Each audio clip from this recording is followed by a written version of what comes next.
Piotr and Janek Tarkowski, American-born sons of Polish immigrants, ran through the woods just west of Germantown, Pennsylvania. The elementary school-aged boys enjoyed the thickly wooded area not far from their modest suburban Philadelphia home. They knew the area like the back of their hands from playing in the woods daily before dinner. "Race you to the waterfall," cried out the 9-year-old Piotr, as his 7-year-old younger brother tried hard to keep up. "No fair, Piotr," replied young Janek. "You got a head start."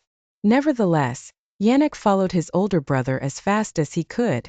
The boys' sneakers could be heard slipping and sliding on the wet leaves as they ran down the path toward an 18-foot waterfall that led to a small local creek running through the woods.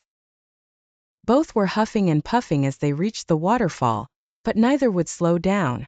Pride ran deep in the Tarkowski family, and neither boy wanted to be the loser. Piotr reached the edge of the waterfall first and raised his arms in triumph, but wet leaves took away his footing. He stumbled to the ground, grabbing a small tree just 3 feet from the edge to stop himself. Janek was not as lucky. Trying to stop, he slipped and slid toward the edge of the cliff. "Janek!"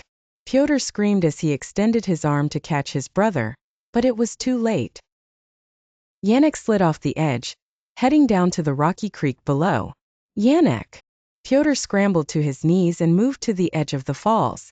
Below, he saw Janek's body twisted, his left leg at an unnatural angle, and his head resting against a boulder. He was completely motionless. Fearing the worst, Piotr descended the cliff carefully and made his way to the creek. As he neared Janek, he noticed a gray mist covering the area where his brother lay. The mist seemed strange given the warm fall afternoon, but Piotr had no time to think about it.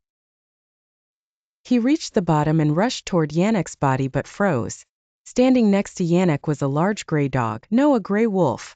The wolf seemed to be guarding the body, watching Piotr as he approached. After a moment, the wolf ran off into the woods. Piotr ran to Janek's side. His brother's body was cold to the touch, unresponsive. He screamed for help until adults arrived. But when paramedics came, there was nothing they could do. Piotr's younger brother was gone. Years passed. 29-year-old Piotr Tarkowski looked up from the Germantown Gazette, troubled. The article was just like previous ones from 1979, 1984, and 1989. Every 5 years on October 31st, a young boy was found dead near Cressheim Creek, not far from the modest waterfall that partially fed the Wissahickon Valley waterways. Local authorities suspected a serial killer. But Piotr pondered the unthinkable. Piotr recalled the strange mist, the wolf, and the series of deaths that all seemed connected to Janek. He couldn't ignore the pattern. Later that day, Piotr headed to the woods where he and Janek had once played. As he reached the top of the waterfall, memories flooded back. It was 4:15 p.m., the exact time when Janek had died 20 years ago. Piotr descended to the creek and found the rock where Janek had hit his head. Overcome with emotion, he wept. Suddenly, a rustling came from the woods, and a gray wolf emerged. Piotr didn't run. He stood his ground. "Janek, it's me, Piotr. I've come to talk to you." The wolf growled but didn't attack. Piotr continued, "I know you've been killing the boys along this creek out of revenge, but it has to stop. They are innocent. Let go of this anger. Find peace." The wolf hung its head, its gray fur gradually turning white as a light mist formed above it.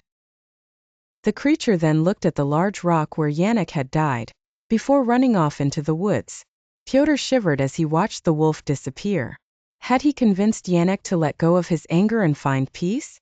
As he climbed back up the cliff, a rainbow appeared over the creek.